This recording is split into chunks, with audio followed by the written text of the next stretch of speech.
Welcome to the Finnish Institute. Tervetuloa Suomen instituuttiin. Välkomna till Finlandsinstitutet. And this discussion about the conditions of artist-run spaces in Russia and Finland. And thank you, Supermarket, for this great initiative. We're very grateful for this cooperation. And this discussion will be moderated by Alice Maselnikova. And you are a curator and editor based here in Stockholm, an artist also, and working for the Supermarket art fair.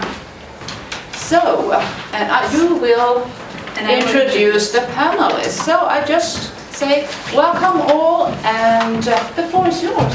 Thank you very much, Jana. So I think our panelists could actually perhaps join me already. They feel like it's the right moment.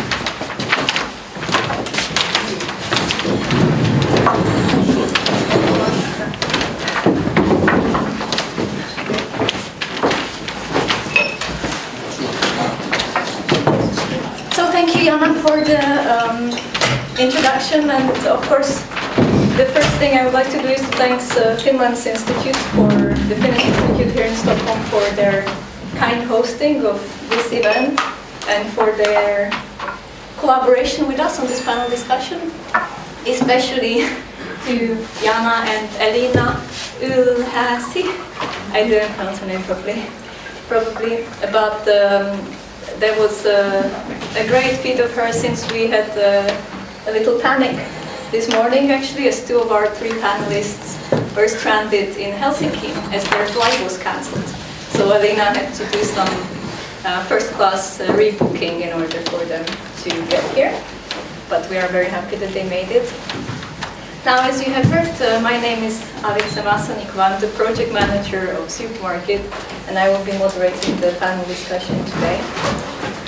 It will be focusing on the contemporary conditions of artist-run spaces in Finland and in Russia. That is why we are also collaborating with the Finnish Institute on this.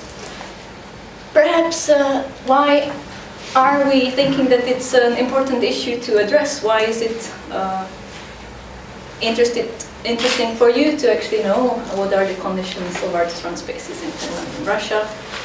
We believe, as Supermarket Art Fair, that since we've been in the past years having a strong representation of Finnish exhibitors at Supermarket in huge numbers, and in the past years we've been trying to expand our focus on Russia.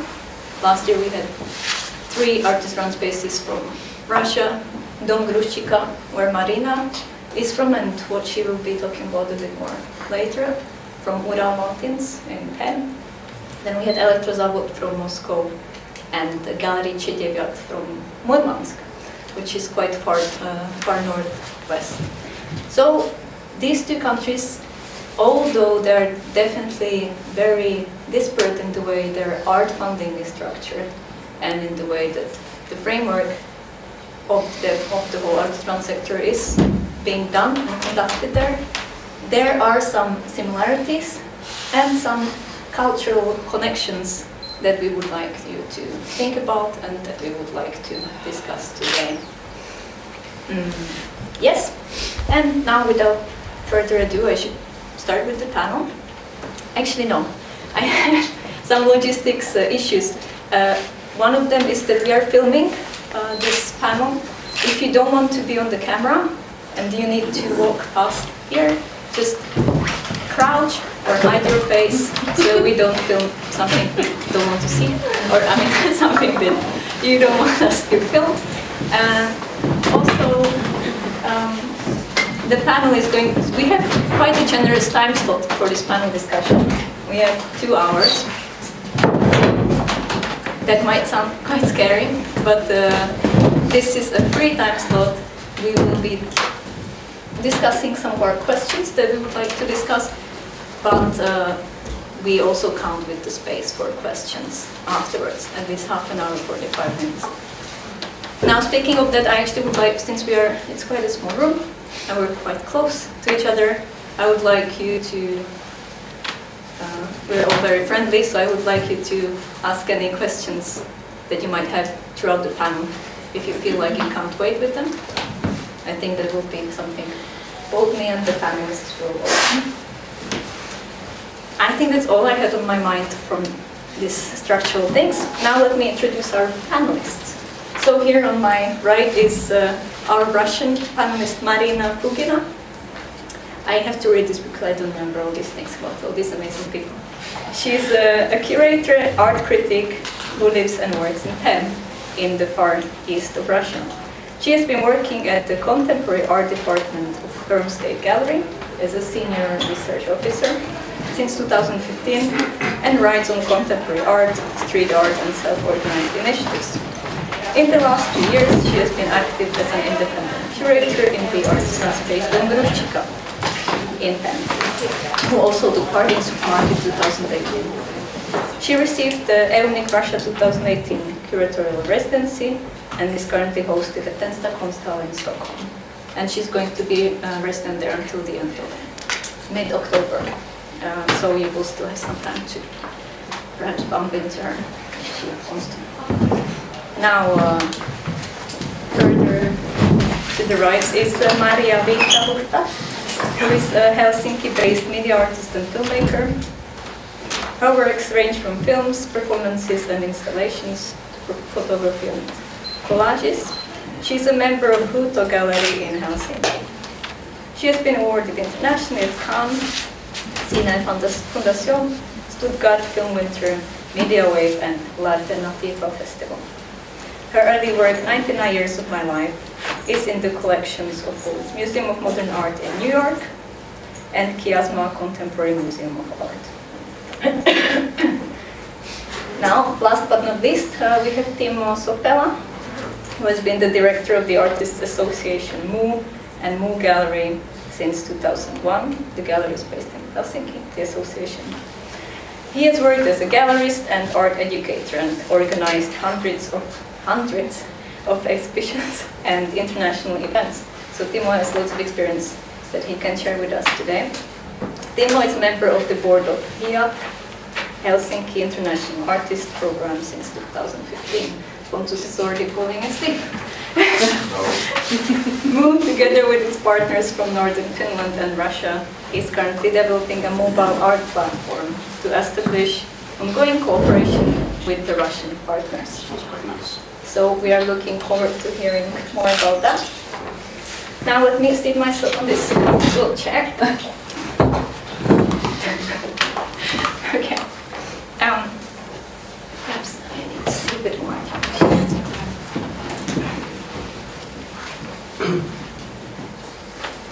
And obviously, thank you everyone for coming. That's a very nice thing to see so many persons in the audience.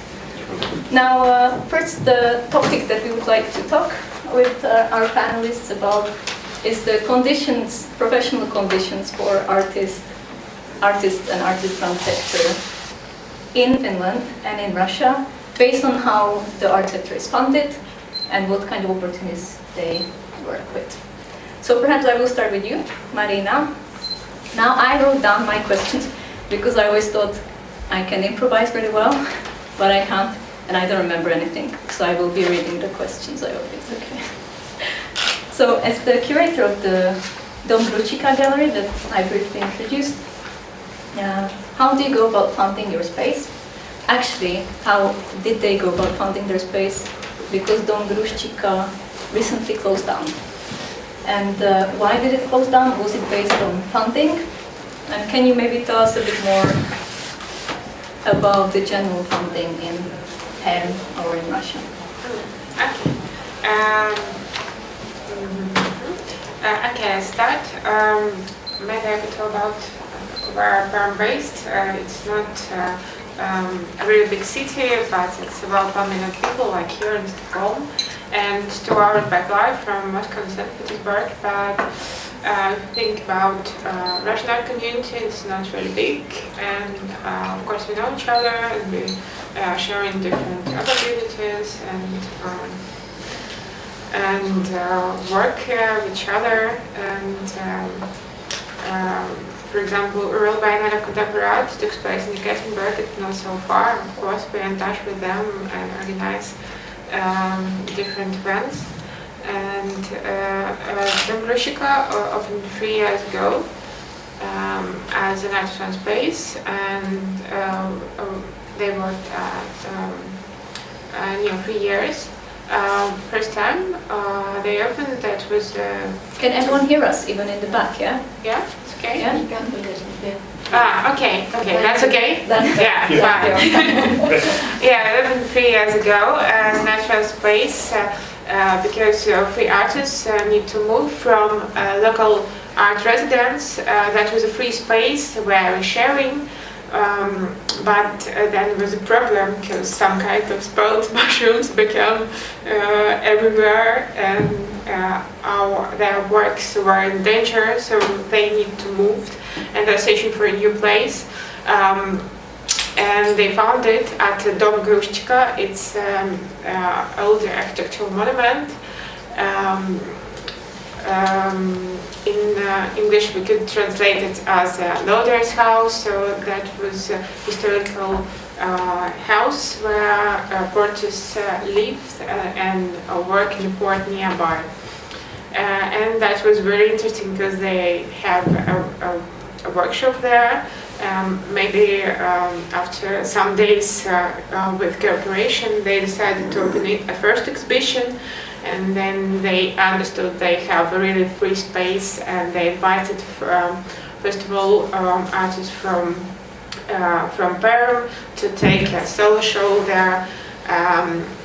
After, I guess, 1 year of working, we are making cooperation with them, and the last 2 years we are making this organization together.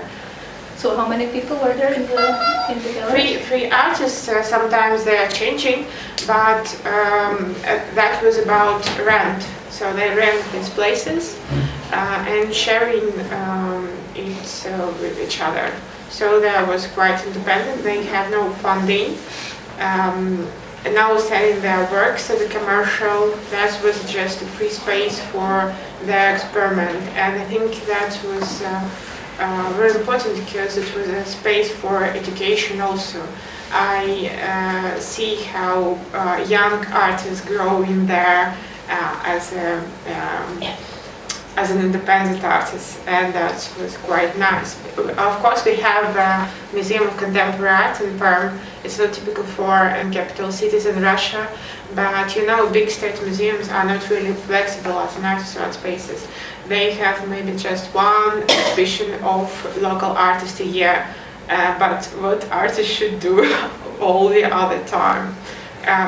I guess that was related to the first time, there was existed as an opposition to this official institutional system to make something alternative with more free space, and it was really nice to be such an independent.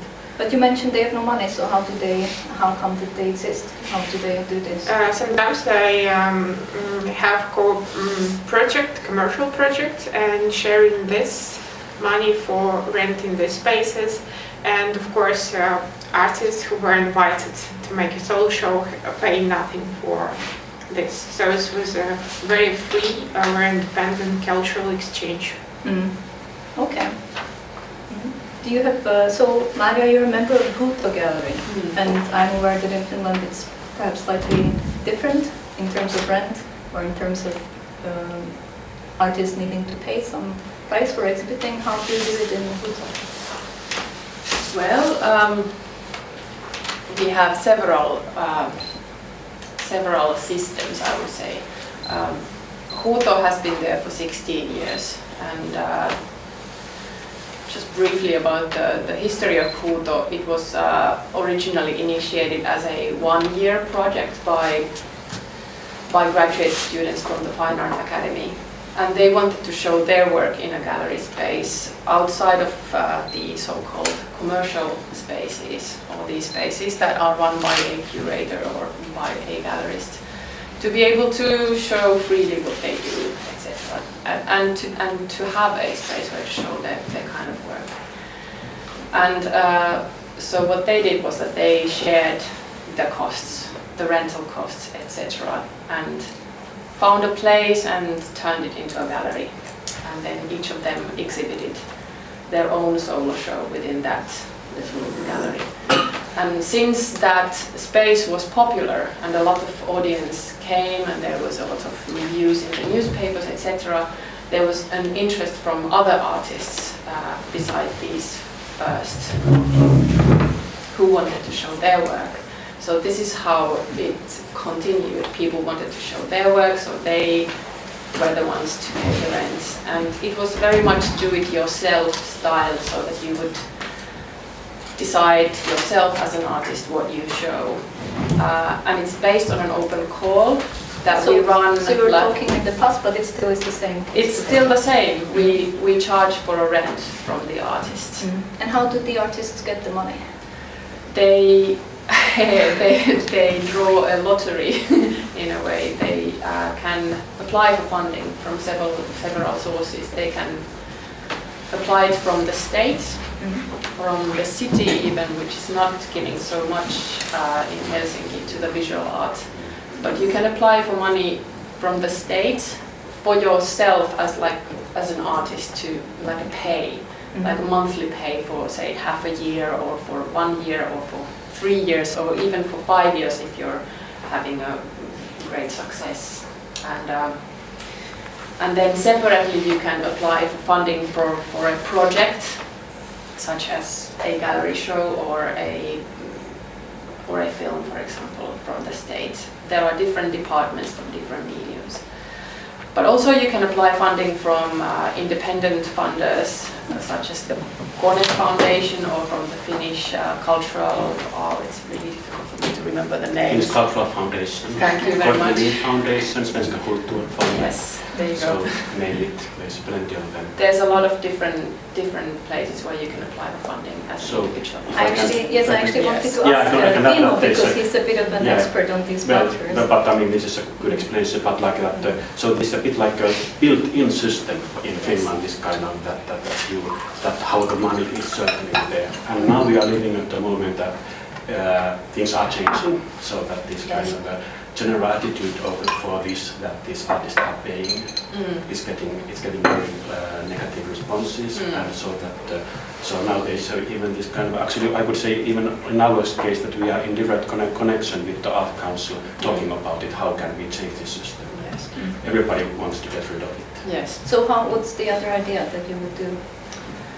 Well, like that, for example, they propose that selling art. That's the well, so that we kind of answer. But everybody knows that what would that mean for the artisan activities or like a new experimental art forms. What we are presenting, for example, a lot. So nobody really knows how to do it. The artist association run galleries such as MoMA are based on a rent as well. Like you have an open call for members only. We have an open call for everybody. Yes, and we have an open call as well for any professional artist. But then yes, then there's this rent issue. But there are a few galleries now since a few years that are not charging rent from artists, and some of them have private funding. And some of them are basing their system on the fact that the people who run the gallery pay for the rent themselves. And some of them have like a project fund for maybe 3 or 5 years, so that they can afford to do it, so that it's free for the artists. Okay. There was a question. Yeah, it was about this. If it's possible for a space to apply for money for their operations. Yes, it is, but it's very rare that you get it for a longer period of time. Some of the spaces that we have, for example, this gallery called Sorbus and another gallery called SIK, they have managed to draw money, like funding, for keeping this system where they don't charge for rent. But it depends on also like your strategy of working. For example, Huuto has been there for 16 years and we want to maintain the gallery like 10 years onwards. So that's why we want to keep doing it. So it's a bit difficult, like we can maybe apply for funding so that we would skip the gallery rent for 1 year, but then after 1 year we don't know how to survive or how to maintain it. I also guess it must be difficult since if all the galleries do it, then if one gallery doesn't, then they're sort of going to be a bit ostracized in that sense, no? Like being the rebel who's doing something different. I was just in Turku, and there's an artisan space called Titanic. Apparently, they've also had this system that they are charging rent, but this year they got a new director and don't charge like that anymore. And the other artisan spaces don't like it because it puts them in a different position. Like, we're the one who charge, you're the ones who do not charge. Well, in the case of Titanic, for example, there is quite a big funding from the city of Turku, who is helping them out so that they can do it. Whereas in Helsinki, we've had very little funding from the Helsinki city towards visual arts in the past. Now they are raising the sums, but we are really at the moment of like shifting from one system towards another, where there is problems. I think there's like problemacy and maybe some like controversy between different players on the field, like how we should do this. But I think that I agree with Timo very much that everybody who's doing any work, I mean voluntary work or paid work, or showing their works in the galleries, everybody's wanting to get rid of this system where it's really risky in a way to apply for a space from a gallery to have your solo show in it, and then apply again to wish to get this sum of money so that you can actually afford to have your works on exhibit. Marina, I have a question for you very soon, but there's just one. I heard about this Swedish culture fund in Finland. So I wonder if there is any difference between the kinds of projects, if they're oriented on Sweden, for example, if they receive more money than other projects, or how does it work?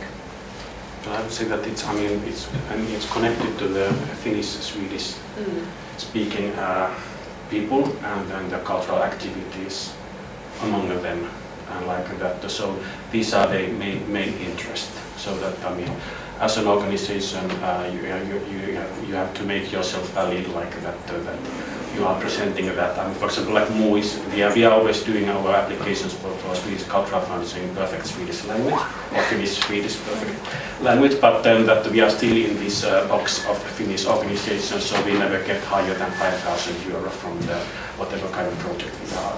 There's a limit that you can apply for. We can apply whatever, but that when we see the decision, what they give to us, so that we are there.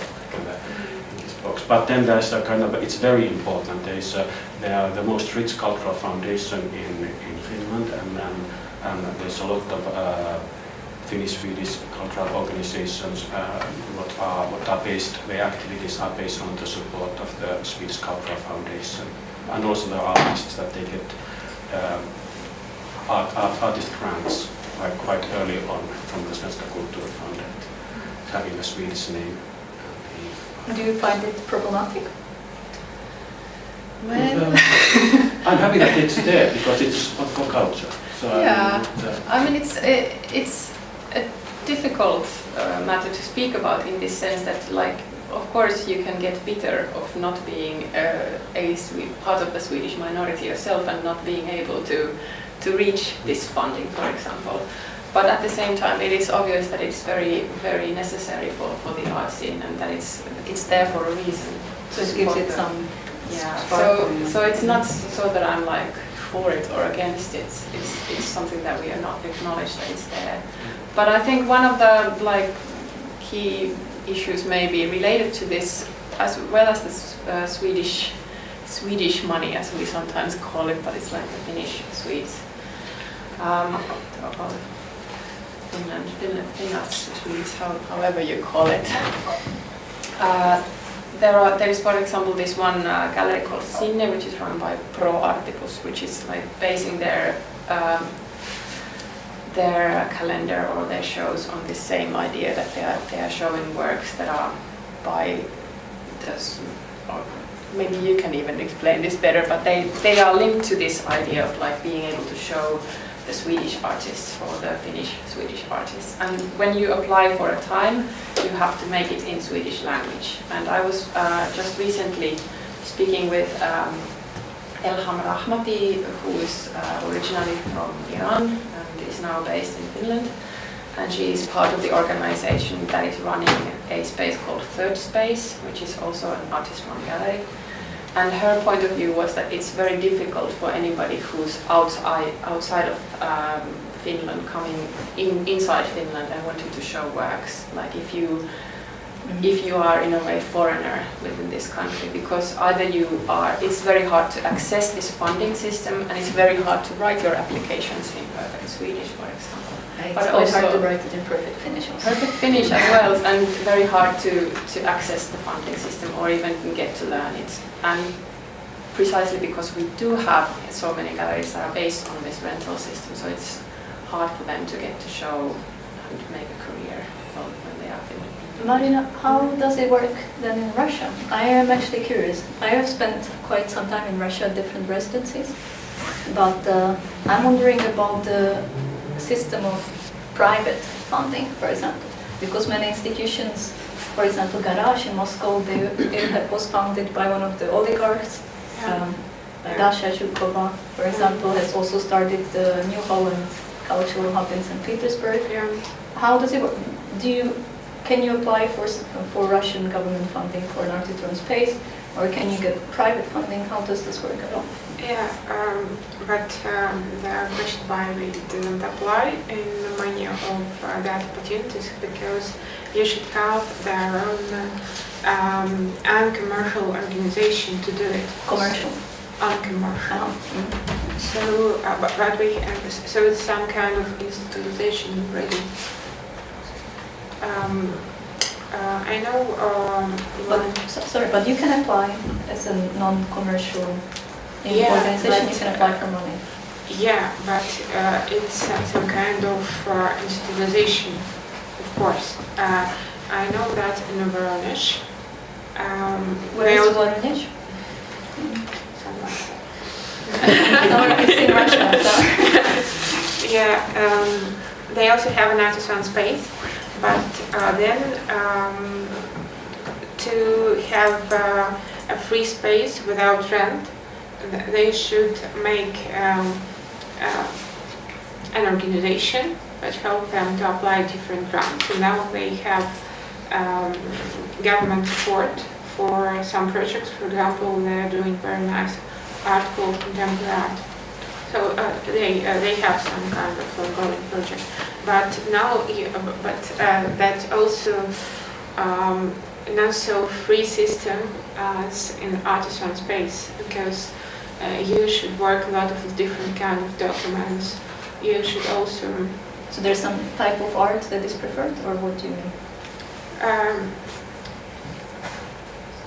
It's a lot of work that artists actually want to do. Administration. Administration. Yeah. A lot of different kinds of administration. And if it's space run by 2 or 3 artists, that's of course really hard. Well, I guess it's a similar situation for Sweden or for Finland. It's always a lot of administration since art. Or am I mistaken? Maybe that's just the one example I know, that they have some kind of institution. They are still free, but they have a lot of different works with some kind of art administration. If you are just an artist, you can apply for funding in the Garage Museum. They are supporting. They are giving individual grants for young artists.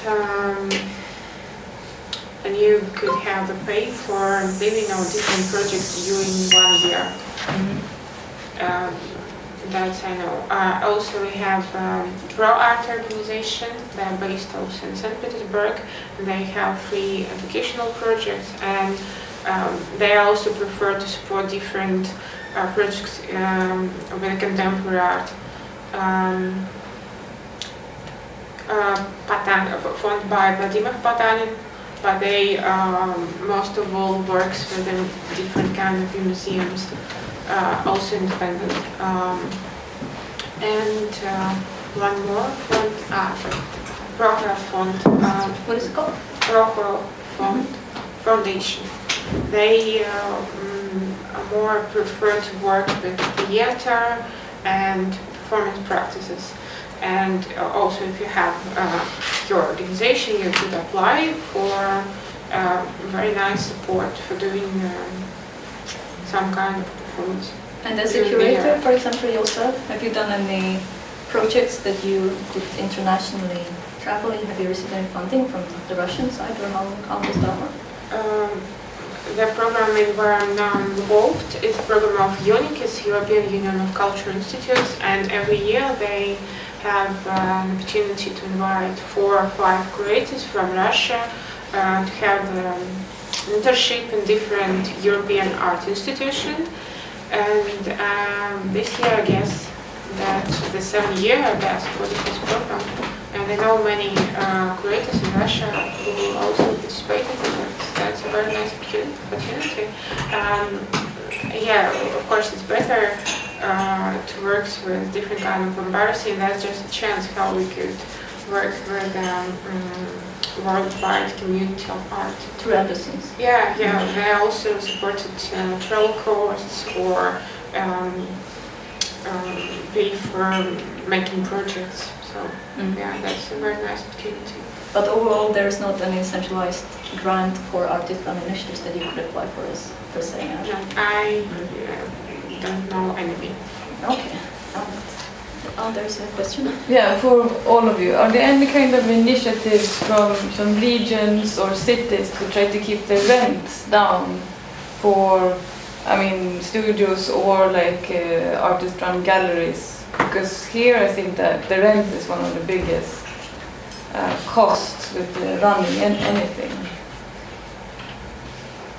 You mean the rents of the artists' own studios or for the galleries? I don't know if like what different kind of systems or possibilities or organizations, how they are. I mean, some places are like artist-run spaces, but they can be connected to like studio spaces or things like that. So I just mean if there are initiatives to try to keep the, like because of interest of cities or regions that stuff is happening and that they want to you know, support this kind of artistic initiatives. Well, we do have quite high rents in Helsinki.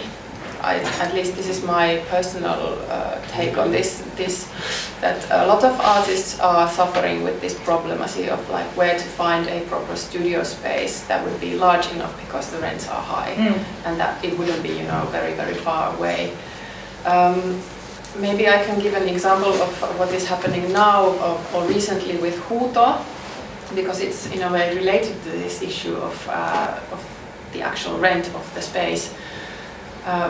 We were 5 years within quite a large premise in the harbour area, a neighborhood called Jätkäsaari, where the boats to St. Petersburg are actually going, and to Tallinn next to that. We were there for 5 years within a space that was cold and had no toilet of its own and no water except downstairs, so it was a bit tricky, and we renovated it into a gallery and had a large show of our own member artists. We have a large membership, we have like maybe 100, a bit more artist members since it's been there for a long time, and people have participated for some time and then they stayed as members and then they went off to do their own things, and people change. So we have a lot of people who are somehow part of the history of Huuto. They have been active at some point and now they are active. So we had this big show 6 years ago, and then we decided to move. We had 2 small, like more traditional, sorry this is a long introduction, but we had these 2 white box studio galleries, so like more traditional white box galleries within the central of Helsinki, but then we decided to move into this big premise, like with 4 separate galleries inside of this one big space, in the warehouse space in the harbour. And we liked it because we had exhibition openings at the same time and people meeting each other, and we also had studios within those premises because it was large. And because of this, like, because they were empty before we came in, so the rent was really low.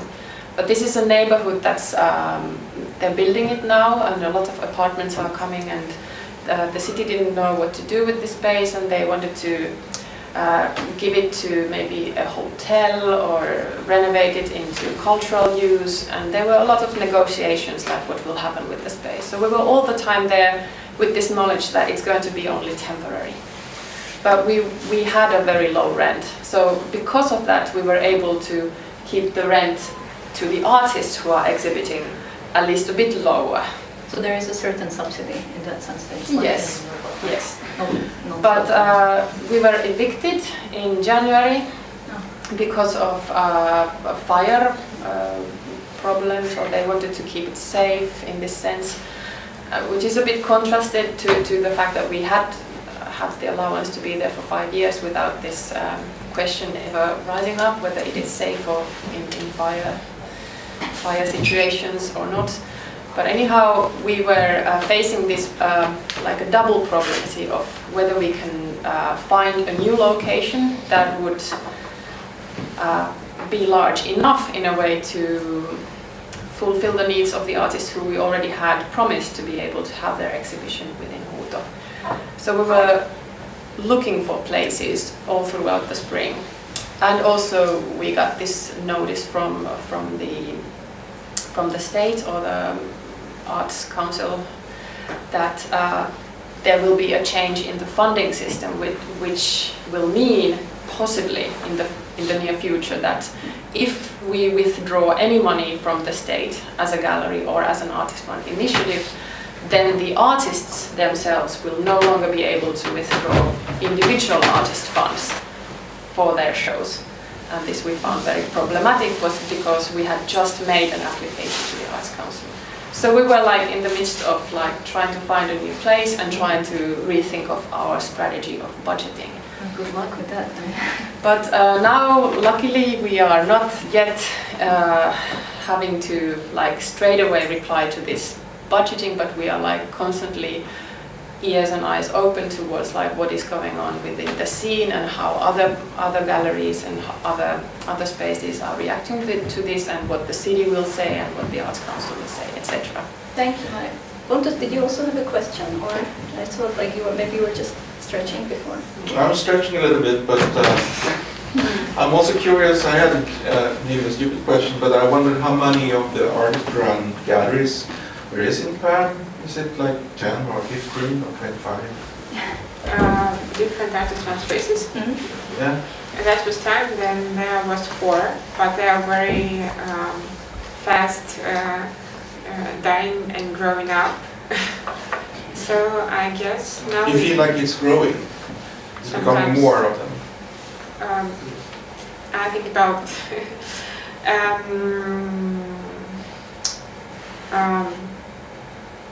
that in different periods that was 1, then became 2, and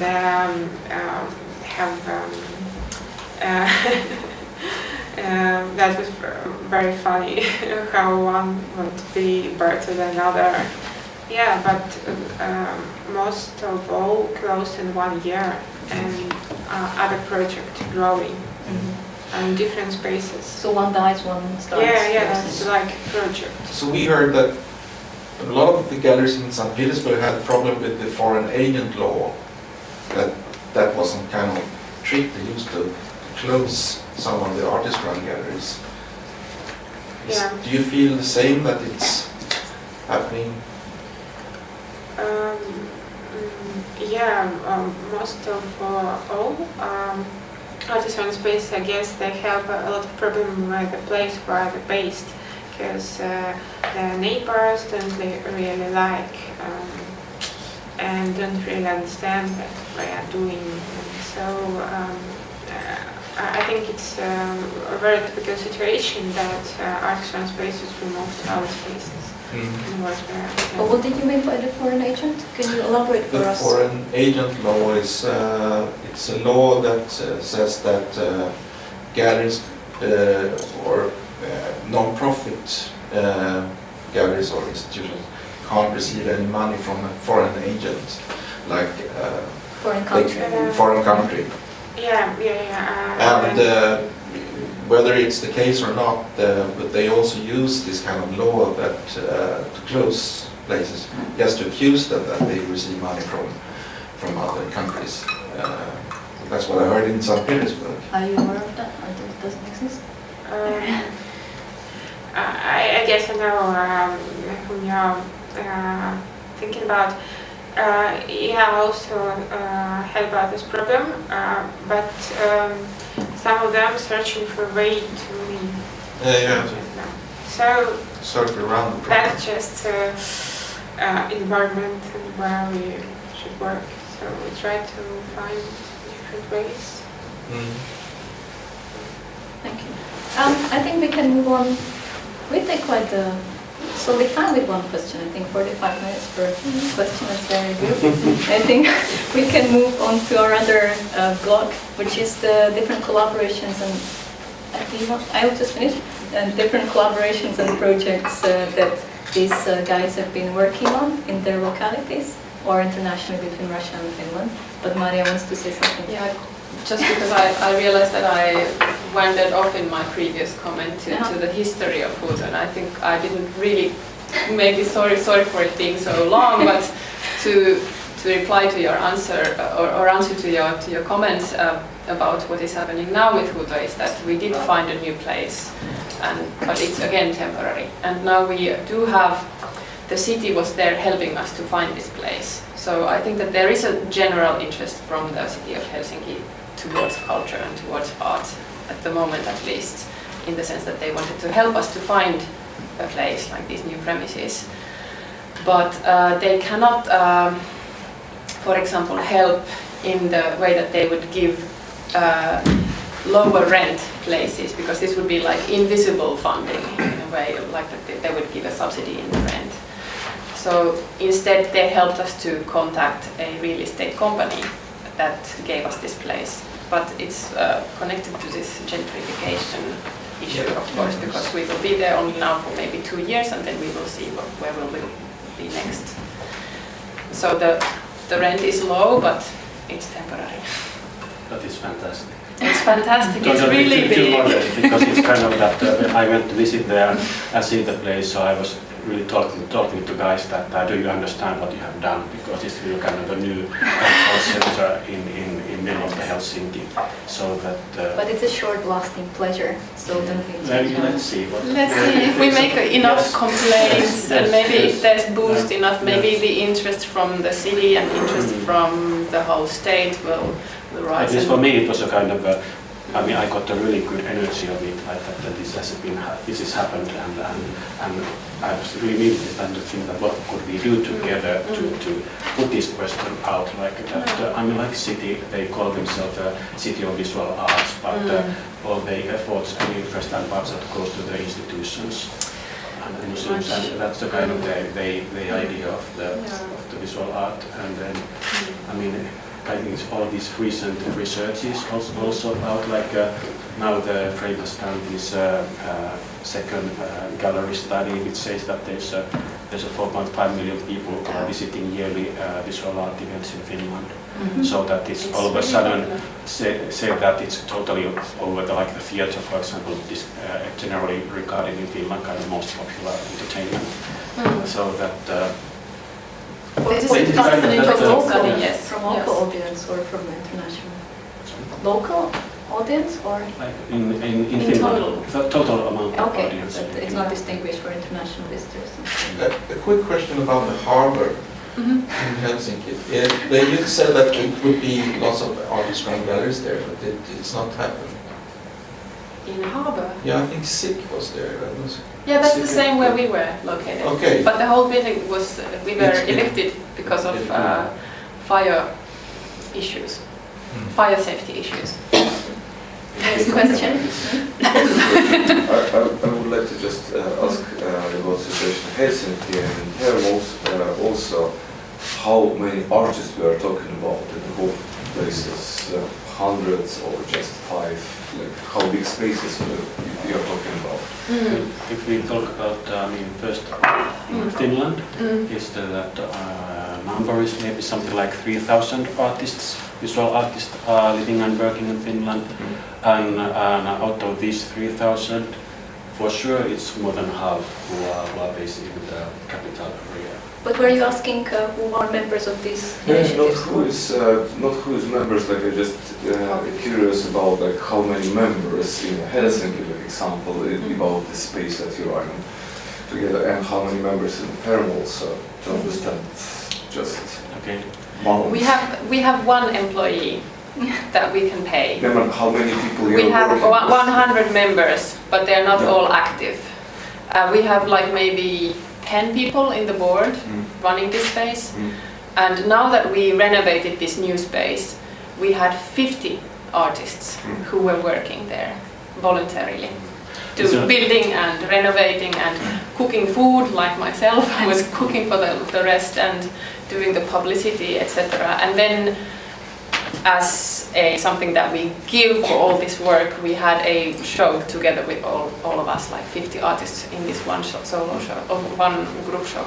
We can of course give numbers, but I mean to start comparing them, that's not really right way, because that the membership can be a very different thing in different places. Yeah. Like they had 100 members, in MoMA we have 650 artist members. And I presume Marina and Dom Gruzchika and the other initiatives, they're much differently structured, so the amount Yes. of people working with is much lower. How many people do you have there now? 2 or 3 people during our years. I mean, how many artists can be in the place that you're working with? Yeah. How many artists can be supported by that? Because to have space, like I said, like, it's like can work like 50 people who is like helping to run the place. How many artists can help to you in a parallel example to run your space there? Okay, I'm talking about very small place, about 30 square, 30 meters. So a really small place that could be used at the same time only just a workshop or an exhibition place. And so during this period it was changing, because if artists have commercial work, they do it there. But if they have a spare time, they organize their exhibition, and sometimes they invited artists from Perm, from close city, and I guess we were involved in international projects. So that's fine. There are some memberships. Membership? Yeah, like membership in your place. The team of artists. No, I think it works on different structure. They have membership. This is a very small artist-run group of enthusiasts and artists who want to do something. Yeah, so around 3, 4 maximum. 4.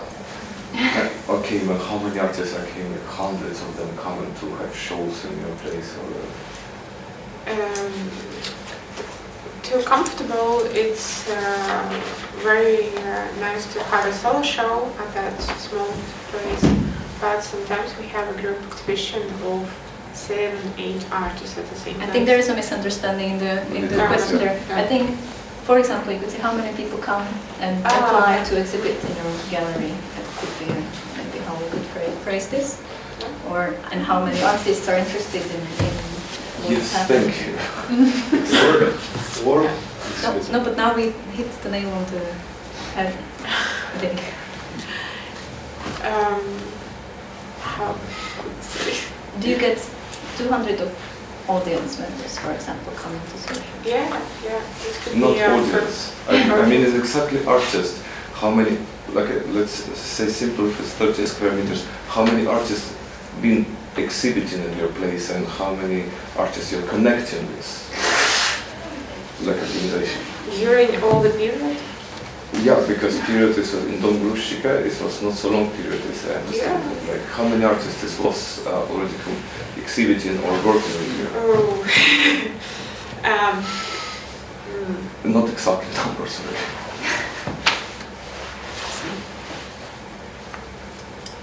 I guess every year we have 3 or 4 solo shows and maybe 2 or 3 group exhibitions. But you guys, I forgot to say afterwards, there is a mingle with some drinks and snacks. So I think you two should talk about this intense problem, and you will find out the right answers, because it seems quite like a good debate that will be going on there. Andreas, did you want to say something before? Yeah, I was thinking that the question was about the exhibition opportunities. How many then how many solo shows and how many group shows? We have like more And than you 50 have shows per several each year. memories. Because it's 4 exhibitions at the same time, and now we have like 1 month for each exhibition. So it's 4 times 12. That's the amount. If they're all solo shows, then there's like 50 artists each year exhibiting. But of course, we also have group shows. Now our second block is going to be a bit about what kind of projects have you been doing and what kind of collaborations perhaps there have been going on between the two countries. And Timo, I really wanted, you started happily talking before and then it was interrupted. I would like to ask you about this project that Mu has started recently on developing a sustainable project with Russian partners. Can you tell us something about that? Yeah, like I wonder have we really started, but at least we would like to, I mean, all in all, I feel this collaboration, we are kind of searching the ways how to do it, and I mean, trying to learn to work with our neighbors. And we have done several projects by Mo during the years that we have been working with Russian artists and organization, and always the kind of, I've been trying to think that what is then the kind of the problem or kind of these kind of challenging things. They are kind of that they are so project based, all the things what we have done, that they start, they stop, and then you kind of lost the contact, and then next time you start again from the beginning, from the zero. And how to make this kind of the fluently happening collaboration or connection with our neighbors, like especially in Helsinki, train takes you in 3.5 hours to St. Petersburg. It's kind of neighborhood release, and I feel very stupid many times when I think about it, and I feel ashamed about it, how little we have connections there. So in that sense, I'm kind of really thinking that we are trying to find and learn the ways how to do things. Maybe the biggest kind of presentation of Russian contemporary art we had a year ago.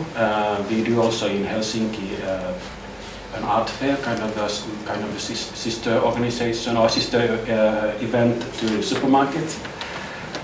We started that already in 2005. History of the art fair Suomi is quite different compared to supermarket, because it was at the beginning an exhibition just for our artist members. So it's Art Fair Suomi? Art Fair Suomi, Art Fair Finland. And then we do that together with the Photography Artist Union. But thinking that these are two big organizations in terms of members, so that we have 650 artist members all around Finland. In Photography Artist Union, there's 400 artist members. So already this gave us really a lot in our hands what to exhibit and how to develop the event. And then finally, 2015, we opened up for the galleries outside of Finland, for artisan spaces to participate in the event. Which is great. And it kind of became for the first time a real art fair. And then maybe that was the first time we can really start to compare it to the supermarket, our activities.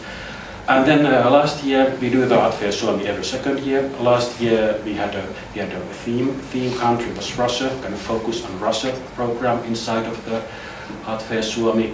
And this we were able to do because we were looking for funding, and we got some support from the Kultura Foundation, which is based in Helsinki.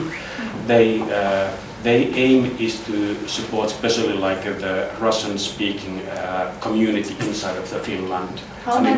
What kind of numbers are we speaking of in terms of Russian? I mean, we are talking about thousands of people every day. So that and they are organizing events for Russian language event, trying to keep the language alive. But this time we were somehow able to convince that they even started to play with the contemporary art and gave us a bit of support, and then the consular from St. Petersburg was also there with us. So we were able to invite Russian galleries and curators and do a nice program inside of the art fair. And that was really like we did it, so that and I think that was the only way how to get those artists and spaces to come there, that we paid everything of their travels and per diems and accommodations, etc. But like now, how this continues, I don't know.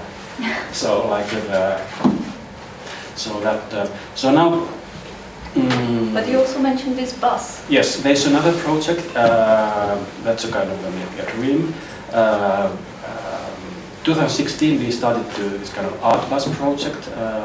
It was happening in Finland. Idea was that we go outside of the capital area, we leave the capital organization, we leave capital artists there, and we collaborate with artists from the regions and with the organization, and we use the bus as a platform for art and for audience, so that the art and artist and audience meet in the bus. And we did these trips few during these 2 years' time, and they have been really success. And then we started to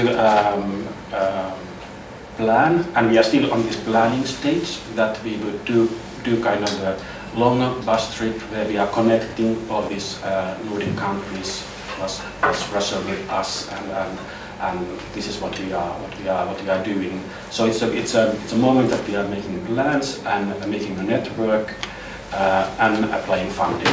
Why do you think it's important to get Russian artists involved in your project?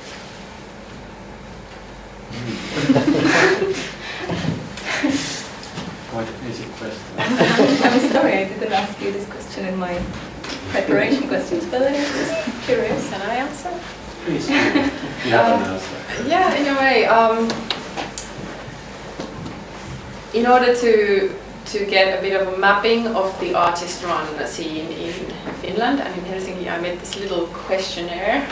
I spoke to you briefly about it. I made like a list of 8 questions that I sent out to people who are running other artist-run spaces.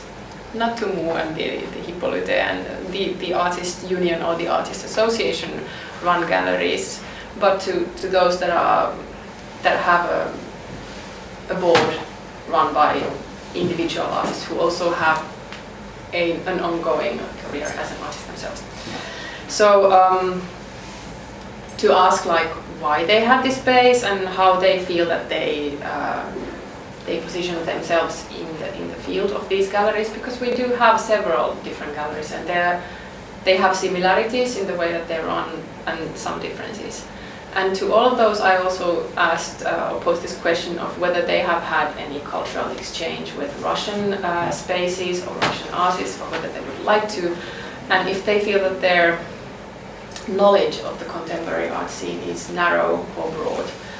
And not everybody replied straight to this list of questions, but they've all said that they feel that their knowledge is very, very narrow. Mm. And I feel similar. I mean, I know a few Russian artists living in St. Petersburg. One of them is a musician, one of them is a filmmaker, some activists, a few performance artists, some who live in Helsinki. But it's actually a very narrow sense of what is going on, and the spaces, how they are run, and who's running them, etc. So I think that this is the long answer, but the short answer is that we do need more Russian artists exhibiting in Finland and in Scandinavian countries, just because we don't know so much about what is going on. Marina, what do you think about this? Do you want to actually, this is a bit different, but I'm curious. On a local level, do the artist-run initiatives from Perm, say, collaborate with artist-run initiative from Vladivostok, or is there an internal communication? And then, of course, also if you want to comment on the external cooperation. I guess the first year we work with local artists, but when I understood that we make all the solo show of local artists, and it's very interesting to collaborate with others. At the same time, I think Petersburg there was an opening of a project created by the Garage Museum called Open System. That's a big research and going project about artist-run system, and that's a very nice educational project because if you're involved in it, you understand how much artist-run spaces are in Russia, except you. And also we participated at WAC, that's Worldwide Apartment Studio Biennale. That was also an international project, and I think it was really important because There was also in Ekaterinburg, I didn't catch it. no, that was just a network project created by Anna Khodorkovskaya and Budin. That's a cooperation of artists and art historian. They're based in Moscow, and they created this project by network.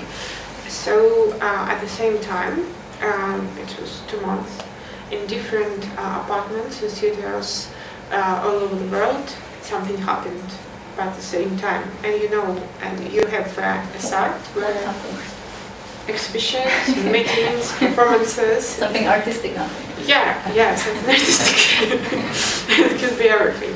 And by involving in this process, you could understand that you're not alone in this world. And of course, that was also a very nice initiative. I don't know plan they make it again, but I think it's very important. I don't think it's they spend a lot of money to do it because it's most of all just a network between us. So it raised the awareness of each other. It raised the awareness of the knowledge of each other. Yeah, that's very nice. And by the end, we have a catalog where all the initiatives are together by network. That was also nice. About cooperation with different countries. At Ekaterinburg, there are one more artisan space called, it could be translated as cultural transit. In Ekaterinburg, have more ambitions, ambition city, and there are some embassy based there. For example, embassy of America also there. So because of they're very close. Zhenya, who also owned this place and share with the musical crew that have repetition in the other room, and the other room are an exhibition space. It's also very, very small space, but they also have an organization, and they have an opportunity to apply to different grants, support. Why did you put them in quotation marks? What? Are they an organization or? It's some kind of. Yeah, so they are very in touch with embassy there, and as we were there, they also maybe 2 or 3 times a year invite different artists, filmmakers, by the support of embassy, and that's good. Yeah, so some of them after exhibition in Ekaterinburg moved for some days to Perm, and that was a very nice connection between us. Is there a Finnish embassy in Penn? No. Or No. a consulate? I get the closest and that's That's it. yeah, so that's about. I could just comment the situation that because of St. Petersburg is closer to that embassy, and it's easier to communicate. Just Russia is going, and your story about the bus is very nice because at the same time, maybe a month ago, in Moscow started a project called Не Москва, also about regional art scene, and I guess in the middle of August the train for the curators from all over the world also started going through the Trans-Siberian Railway from Moscow to Vladivostok, and they stay in different cities through the way and see their art scene local and with artists making lectures and then going through the way again. And that's a really nice parallel between ours. Sorry to interrupt. This is actually a very good example because that's a project that was supported by the Russian Ministry of Culture, the Moscow project. And they also, as Marina explained it very well, they invited artist-run spaces from different parts of Russia, not just the ones that are on the Trans-Siberian Magistral. For example, Gallery Chedevia from Murmansk, one of their projects was also on this train. So they collected different projects and then exhibited them on the train and in the different stops where they stopped. So in that way, all these projects that people would never get to see were exhibited. Yeah, there's a lot of similarities, like thinking of this project. Your bus is too small, Timo. Well, but can be even like that moving with the people. We were like, you can also like stop on the way and meet the author there, so that we can And I have to go back to your question about it earlier. That of course, like why do we travel? Why do I come here even? So that of course it's always this that you are not only kind of inviting somebody, it's about exchange, so that as an association, by working in an association, so I was thinking that what kind of possibilities we would give to artists so that they can continue their professional working. I mean, artists working in the new media in Finland, it's too small country so that you can be actively exhibiting your work. Like easily you have run through these few galleries where you are invited or welcome to show your works. You really must have like international connections. Also for developing your art, not only exhibiting, but to get the connection with that. I heard very recently from another gallery in Helsinki, actually now in the same building again with us, with Huuto. There's this place called Rankka. And I spoke with Arno Rankka who's running it, and he said that he had this idea of making an exchange between Finland and Russia that would be in the form of a boat trip between Finland and Russia. And they had already gathered the funding for it.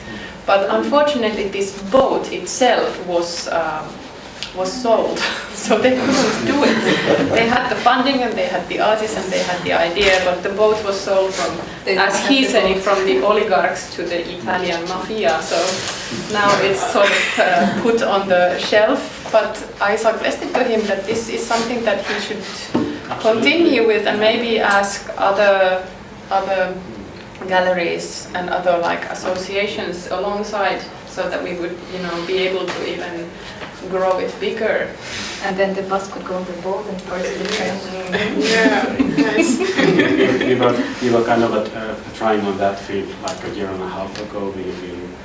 We did kind of study trips and a kind of a networking to make a boat trip from Vaasa to Umeå. But this never happened. So these kind of ideas are very fragile when you are kind of doing it outside of your kind of comfort zone of your own gallery space. Yeah. I have a technical question. Would it be possible to open the window? What? Open the window. Dra på den där istället, annars så får vi bara ljudet ifrån. Andreas, you had a question? Yeah, there was a boat project with performance called Friendship a couple of years ago, which was Baltic and Nordic, with a boat going from, it started in Riga and went around the Baltic Sea. Just an example. So the boats are a popular platform if they don't get sold to the mafia, right? But I actually, sorry, go ahead. No, but I actually had this more general question that's not related to any of the topics that I wanted to discuss, but it's more of the overall atmosphere of the relationship in Finland towards Russia and vice versa. But I think it's a bit more prevalent in the West and in Sweden also, that there's this fairly visible bias against Russia based on the politics, of course. And I'm wondering if you can see some occurrence like that also in Finland. I think this is one of the questions that you sent us earlier on, and if I remember right, I already answered to this by giving an anecdote of a conversation that I had with an artist, Ilja Orlov, who lives and makes his thesis in the Fine Art Academy in Helsinki. I spoke with him recently because he was participating in a project called The Russian Bar, where also one of my artworks was a part of this project. And this was organized by two curators originally from St. Petersburg. I can speak about the project separately, but to go to the comment was that he said something like this, that he thinks that nobody likes Russians. And I was like, I don't agree. I like a lot of Russians. I know Russians, and all of them that I know I like. So I don't know where this comment comes from. And he said, well, people don't like Russians because of the politics, but also because of history, and because of especially in Finland, that there's this long hatred towards Russians because of historical reasons. Area also. And because of the cultural difference. And I was thinking about it later and speaking about it to my husband, who has this history himself, that he used to go to the Finnish-Russian school. And so he knows the Russian culture and the history quite well, and a lot of families that are immigrated from Russia to Finland, and their stories. And we talked about this, and I said, listen, I feel that we actually, within this bubble of artists, I feel that we have a tendency to like the Russian artists even more because of the politics. So I don't, in a way that we sympathize them because we know that the conditions are harsh.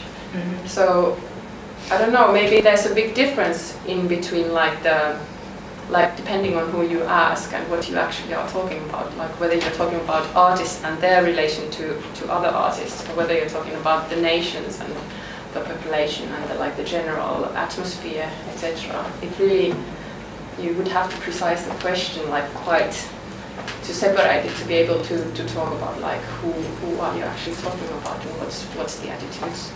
But in my perspective, I feel that the attitudes towards the politics are very, very critical, but not so much towards the people. Mm-hmm. Actually, I feel that the attitudes towards Russian people has been changing over the past decades in Finland quite rapidly, also because we have a lot of tourism from Russia, and this is changing views. Also, we see it as a way of income, not we, but Finnish nation. If I just ask the audience, who of you have been in Russia? Okay, we have quite a considerable amount here, that's good. It's just to get that image. Timo, if I ask you, what do you think of this?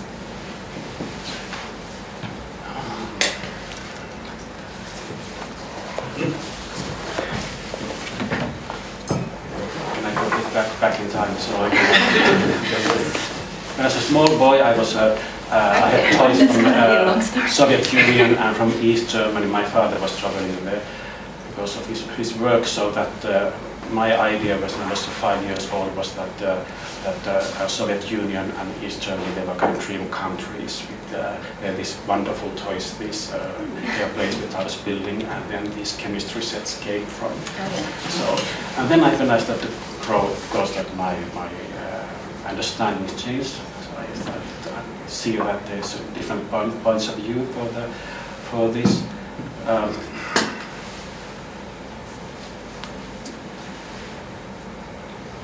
It's very much like what Marja said here, so that individually when you are in connection to Russian people, you have no problems, but there must be some kind of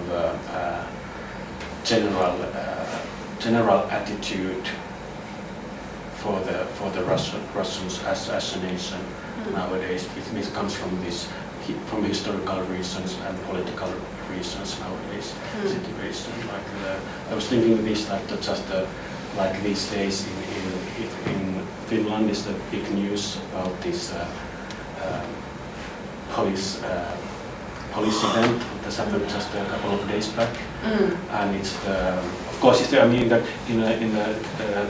in Finland's side, size of Finland, it's quite big that there's all of a sudden 100 police forces attacking a company but then that the company has a kind of Russian relationship to Russia and ownership from the Russia. All of a sudden it's almost like 10 pages in the tabloid newspapers. About it. What company was it? I cannot remember. It's in these islands of this Åbo island is based. Can you remember the name? So, but I mean that was also like the kind of that. Okay, it's a kind of big event, but then I saw the size of it in the Finnish news. Then I feel that there's something else also behind it there, comparing to other things that are kind of published. In Russia, I presume that it's different, the understanding of Finland or Norway, for example, when you're living closer to the borders in one of the, say, in Russian Karelia, in Petrozavodsk, or Northwest Russian Arkhangelsk, Murmansk, because they so often collaborate with the Western countries based on the Barents region collaboration. But I don't really know if in Ural mountains, in such far away, if you have any similar contact, or even with other countries, is there any similar connections, such as Barents region is, you probably all know what that is, but just let me shortly review. The Barents collaboration is connecting the northern regions of Norway, Sweden, Russia, and Finland, of course. And they have a Barents Secretariat in Kirkenes, which is very much used by all the four countries in sourcing funding, for example. So northwest areas of Russia, they often source funding for art and culture projects from Barents Secretariat in Norway, as opposed to sourcing money from the central part of Russia. So that's just a comment on that. Yeah, I really agree with you. For example, for Vladivostok, that's based on the age of the Russia. They are very close to Japan, to Korea, to China, and so they have more stronger connections with other countries because of they're very, very close. And everything you could say about other parts of Russia. Of course, you are in touch with them who are more closer to you, but I don't think it's a problem to make a connection from this distance. I think it's really hard to understand now because it's such a vast country. Yeah. And of course, 2 hours by Moscow is not too much, but sometimes it's quite. But I think it's that's a story about connection, very nice topic for a future curatorial project. Okay, well, we will be curious to hear more about that. Now, the third part I was wanting to address was the difference in approach of the audiences to contemporary art and how it's perceived and how the audiences react to it. Because I visited PEM this summer and on Marina's invitation, and we were discussing this at a similar panel discussion, how they were, Dom Gruzchika, artists, how they were surprised by the reactions of the audience here in Stockholm at Supermarket. So I wonder if you could maybe readdress this subject that we talked about in PEN, and maybe say why were you a bit surprised about the reactions and what is so different?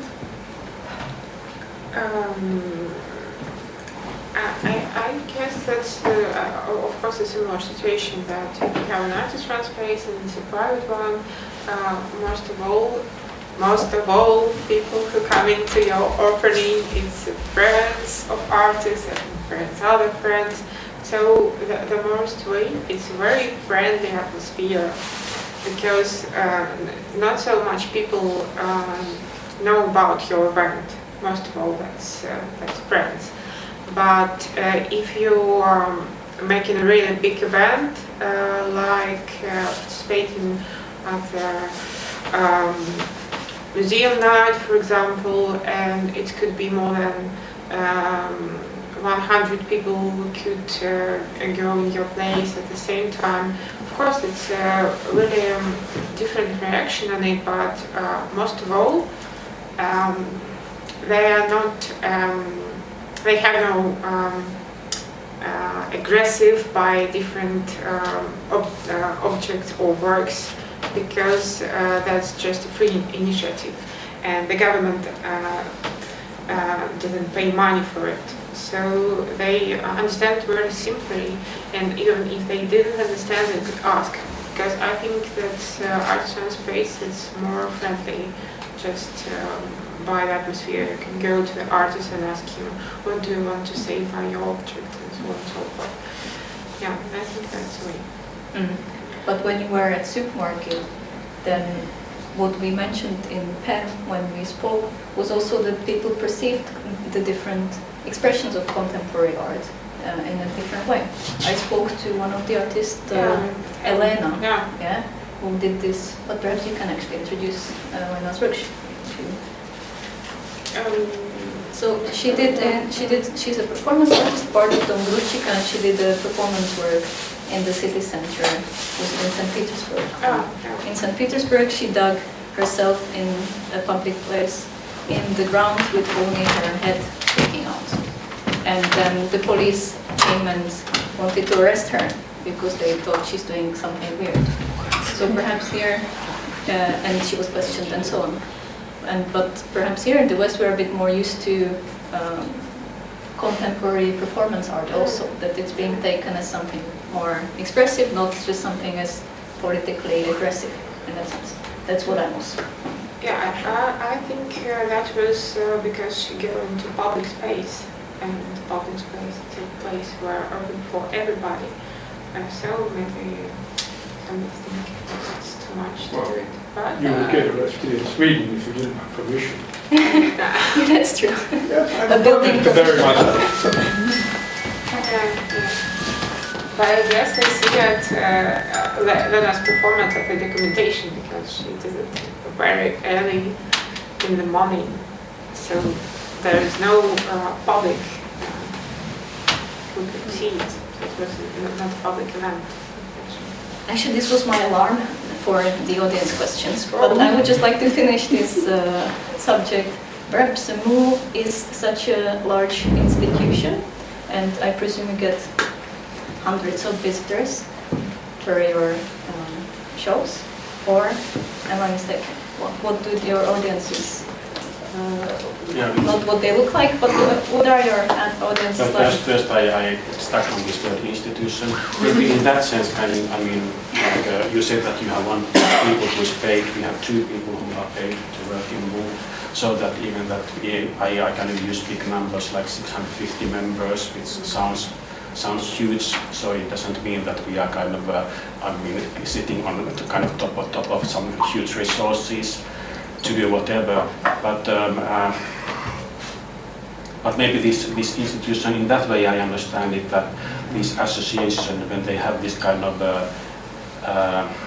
strong basic in these members, so that they have longer life, they have a longer career, and that means usually also that there are people who are maybe working for a longer period of time for the organization. Kind of comparing to artist run spaces, which also like in Finland tend to have life expand maybe 5 years and then it stopped, and it's many times based on the idea that people are changing almost yearly who are running the space. So in that sense, I am really ready to take this institution challenge of MoMA. Otherwise, it sounds still very strange to me. And then what's the next? It was the audience. Oh yes, and then the audience-wise, like you have 2 gallery spaces in Helsinki, so that there's 2 or 3 exhibitions going on all the time, and also you do a lot other events in gallery spaces, but also outside. But like thinking the audience of galleries, like I think in your case the same. It's like we're talking something like 10,000-15,000 people amount of visitors during a year, or maybe even a bit more. So that, but we are both like working in this in capital. We are in this art bubble there, which is kind of protecting us, where our audience is also very knowledgeable and professional. So that in that sense, we are kind of missing here the 5th person who would maybe come from the eastern part of Finland, closer to the Russia, and giving that kind of different point of view. is, but we had a panel discussion with Central European exhibitors at Supermarket 2019, and one of the panelists said that the audience is not important. Is it important for you? Absolutely. I mean, It was quite a surprising reply, so yes, it quite caught with me. It might depend like that with the different places, but like that once again, okay, this institution is really interested about the developing, connection with the audience and trying to find new ways and trying to find a new audience and bigger audience. That's one of the main reasons we even ever started this crazy Art Fair Suomi project. I mean, so that we are trying to gain big audience for our artists. I think this also relates to the question of like, what do the artists benefit from their work? Because if we have audience, then we have some numbers to give to the people who fund art, and then we can, we have now these statistics that you referred to, like that we have a lot of people who go to these galleries for free. So then we can say like we claim more funding for the arts. But surely that's not the only reason why the audience is important. No, of course not, because we want to show the works to somebody. We need the audience because of that as individual artists. It depends, like if you're talking about the artist or the artist-run space, like what's the relation to the audience. I mean, as a representative of Huuto, I would say that the audience is important so that we can, we have a purpose to be there. So it's not only there for the artists who show their works, that we give them this space, but it's important that we keep it so that the audience feels welcome and that they can find it, and then that they find it proper in a way, so that it's like it's there also for the city. I feel that it was quite a crucial point of how we made this new space, that we wanted to be there for the city. Because, I mean, so many people participated in making this like huge effort of voluntary work for 1 month without pay. So it's not there for just me as an individual artist to say like, yay, I participated, but it's there for the whole city. So in this sense, I feel that it's really like very much linked to like that we wanted to be there for an audience. We already do have an audience, and we want to enlarge it, just as Timo said, to find more people to participate as artists or to participate as audience. I have one. But not only that, I think that it is quite an individual question. Then, like when you talk about your own art, like what is your relationship to your audience? Some people don't want to have openings, for example, or finissages, and some people who work in the public spaces, like performance artists do sometimes. It is a different question, I think. Like then you can say like it's not for the audience that I did this. I did this for a curriculum or for an event to be able to get this documentation, for example. It's a provocative statement, but as an individual artist, somebody can claim it and it can make sense. It's quite a reasonable one. It occurs. But well, that was a little bit answering my question actually, because I was wondering about the innovation of the space, the artist-run space. Like for 20 years we were like amazed about that it was like growing a lot of places, a lot of spaces that was doing contemporary art. That was not outside the institutions, and they wanted to explore this new space. But now we've been doing that for 20 years, and I was thinking about the innovation of it. And I guess in Russia, when I was in St. Petersburg, that was like, just the reason to claim the space was enough to have some sort of free zone for contemporary art, and that was like enough for doing that sort of the artist-run idea. But I was thinking in Sweden and Finland, it's like, do we still moving forward with the artist-run art scene? I think what I see as problematic, the most problematic with contemporary artist-run sector is that the audience, this is what Marina also reflected on, that the audience is so limited to friends and friends of friends, and this very sort of bubbled audience of artists. And it's very difficult for the general public to actually find their way, because it has this sort of underground idea. I also think that it's not so easy that it feels more welcoming than an institution, because when you have a museum, you automatically know this is for the public and the visitors are welcome. Maybe they pay some entrance fee.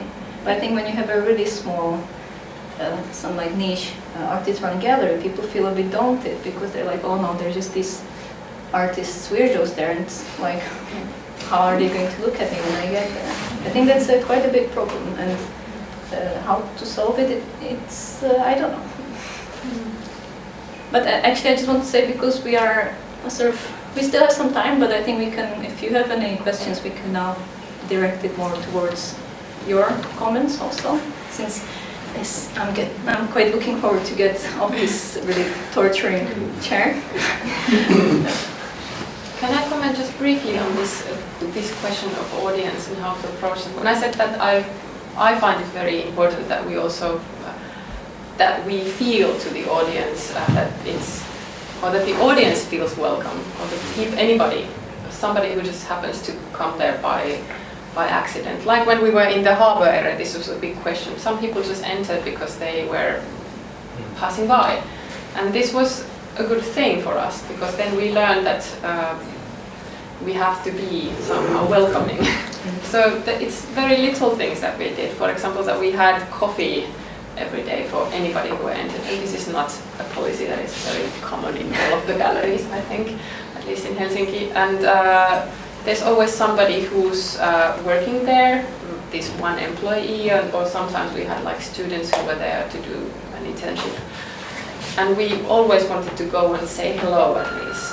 And then we were thinking like how to get, for example, school kids or like groups, it's very much like it's close to this like educational programs of museums, for example. Like how can we learn from those? Like how can we get people to see these things? I think the asset of museums is that they can afford to have a dedicated person who can conduct these educational Exactly, programs. and that's where I was going, like, because Huuto is not, we don't have all those resources to be able to do that. But at least what we can do is to be friendly.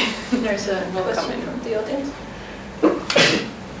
You told earlier that in your group is something between 50-100 members who are more active and lesser active.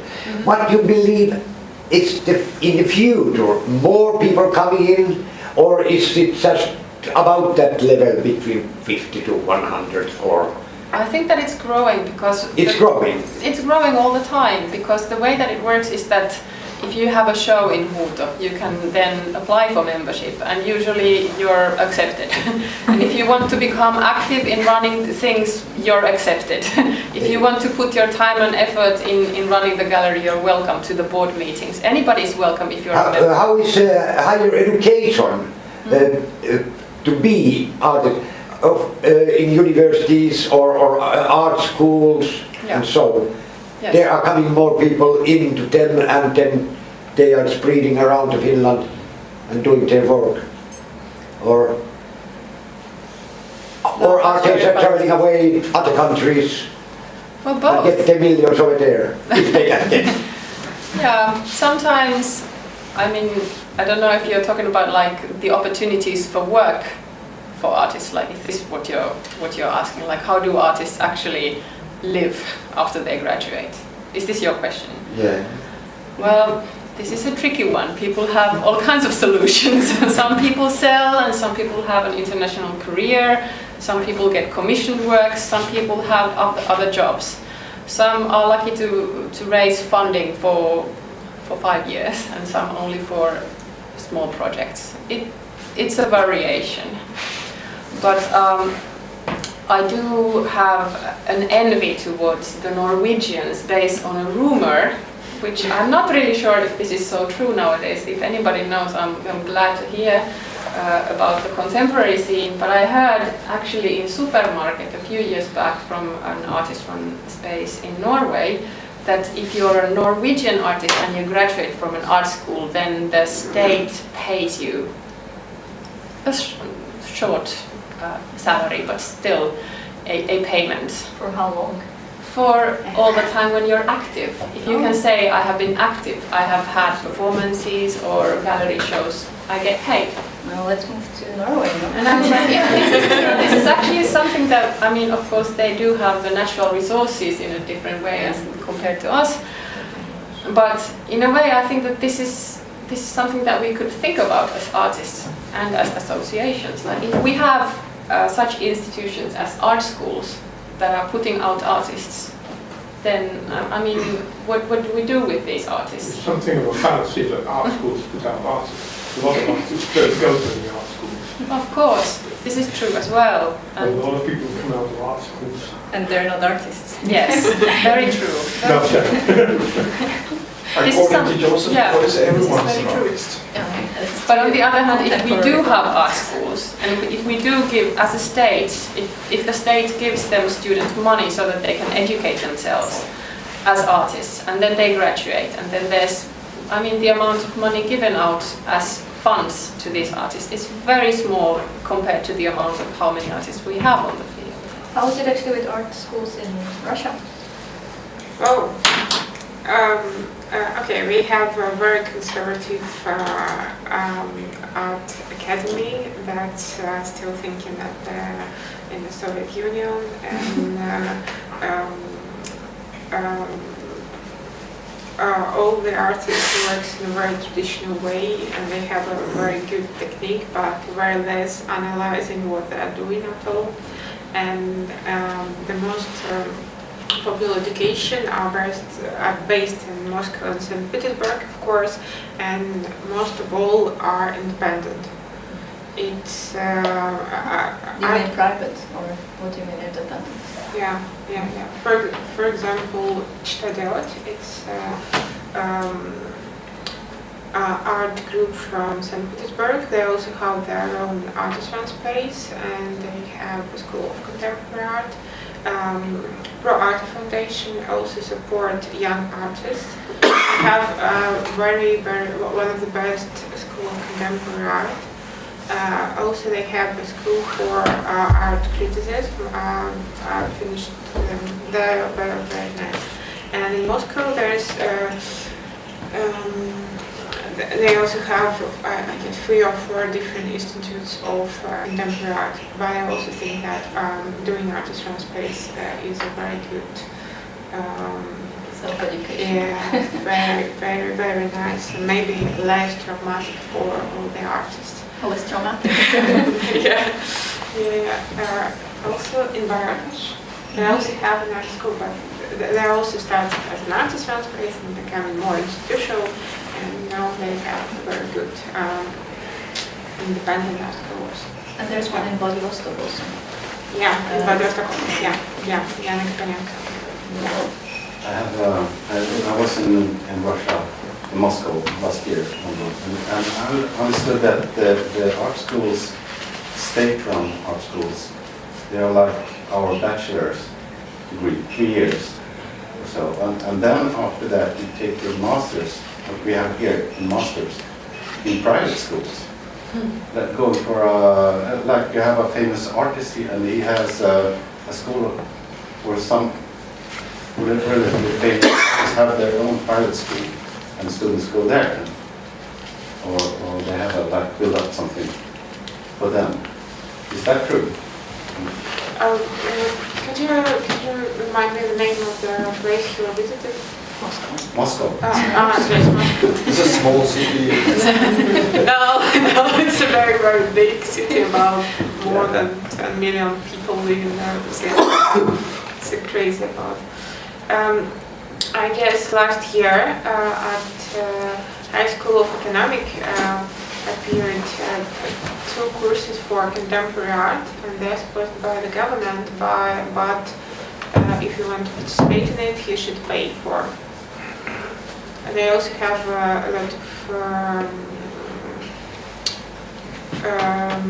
famous artists who are taking courses there. But I think Kenneth's question was about the structure of the higher education. Yeah, bachelor, master degree, But is it then that you study BA degree in art for 3 years, and then you can still take on masters, or they do not exist? I think that was your question. No, they don't have masters. They don't have the same system. No? They don't have Yeah. bachelor and master. But I just mentioned it because that's how we understand the schools here. Probably as well. And if you go to like Polytechnic, you learn a lot about the techniques. Vasa. They're independent. And there's some interesting interaction Yeah, there. yeah. We have a bachelor degree, we have a master degree, but I visited other Konsthall and Royal Academy of Fine Arts. They're perfectly different system. I guess you cannot imagine how it looked like in Russia. But yeah, we have the same system, but it works in a really different way. And yeah. But And how- I said about Baza. Yeah, there's Baza and also Gruzchika Art School and IPSI. IPSI, but they are, all of them are independent as I Yeah, they're private and also Yeah. run by these artists that were popular in 90s. Yeah. How long do you study there? I guess 1 year. They have a 1 year program as I remember. Baza, yes, it's 1 year. Gruzchika is like 3 years. It's also not like a legal diploma they get, but they can get a diploma. I don't know how to use it. But say I am a young artist, 18-year-old, and I want to study a higher education in Russia, in Moscow. So what would I do? I know that Garage Museum also want to make a fine art program with High School of Economic. That's a really strange connection, but they want to make that. And I guess it should be nice, but they're still working on it. And But the Garage Museum is a private institution. yeah, they're also a private institution, but they have co-project with the institute. But then what should I do? Self-education around your artisan spaces. No, but if I want to get classical training also, I want to know the theory, and I want to know how to draw a native body or something. You should go to academy and you have the good skills. But then I guess some of the artists here first of all get classical education at the academy, but then they moved to other schools like Rodchenko, Baza, Moscow, or PRO ARTE in St. Petersburg, or curatorial is more activistic and more based on social topics and performance practices, and you will change your mind and become a contemporary artist. How do artists then, those student artists of those private schools, how do they fund their studies? Is it with loan or with savings, heritage money? Or is it possible to find like a stipendium to be able to cover the costs? For Baza, for example, that's created by Anatoly Smolsky, very famous Russian artist. They have a very less pay for education, and they have 2 or 3 places. If you are a good artist and you want to make a course in this educational process, you could do it for free. So they have some kind of exchange. For I don't know what the Rodchenka. Rodchenka, you just pay one-time fee. It's not so expensive, just for 3 years, mainly for equipment that you will use. Yeah, but PRO is paid for all the applied if you were selected for study. So that's a very different situation, but the most of all, you have a very less pay, but you are independent and you are part of the independent educational process.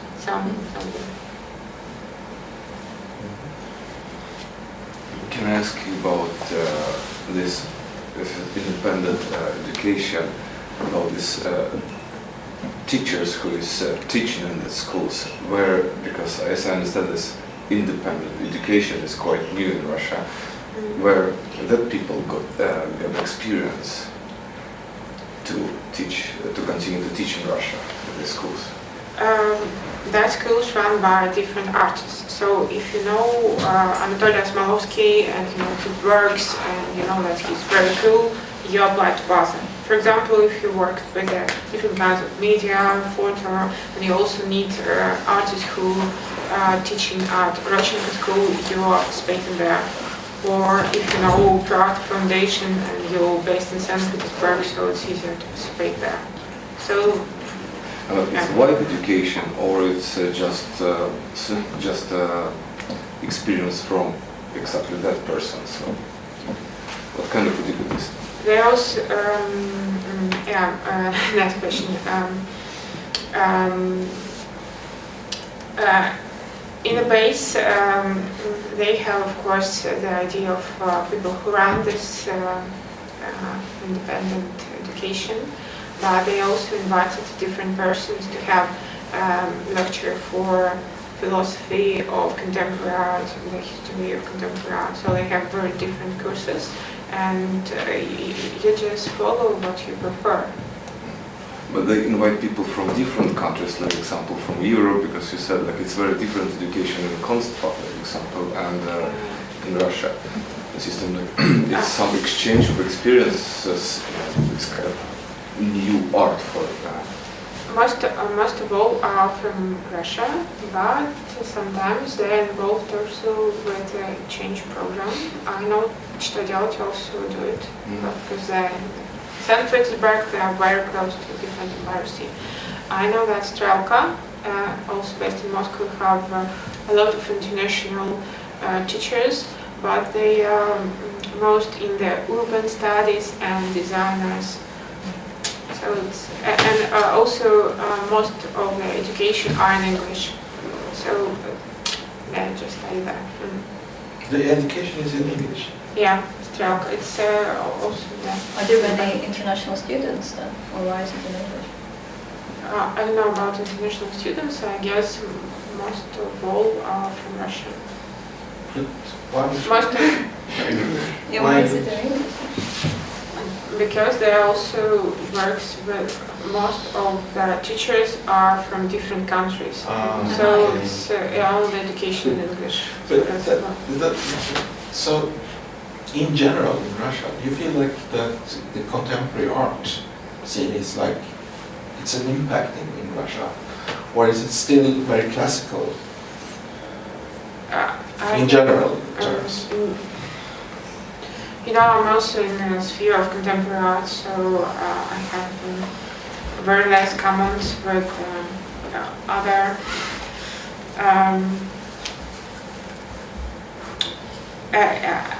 as for me, it's two different worlds. It's two different. It's like it's isolated contemporary artwork, and then it's like something else.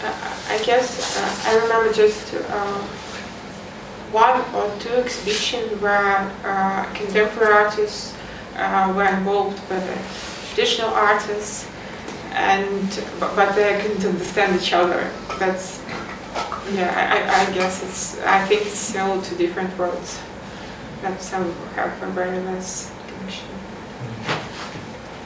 I suggest that we move on to the next door area and continue our conversation with the drink. Could be very nice. I would like to thank all the three of our panelists and the audience for interesting questions. And hope to see you again sometime very soon. Thank you. Thank you.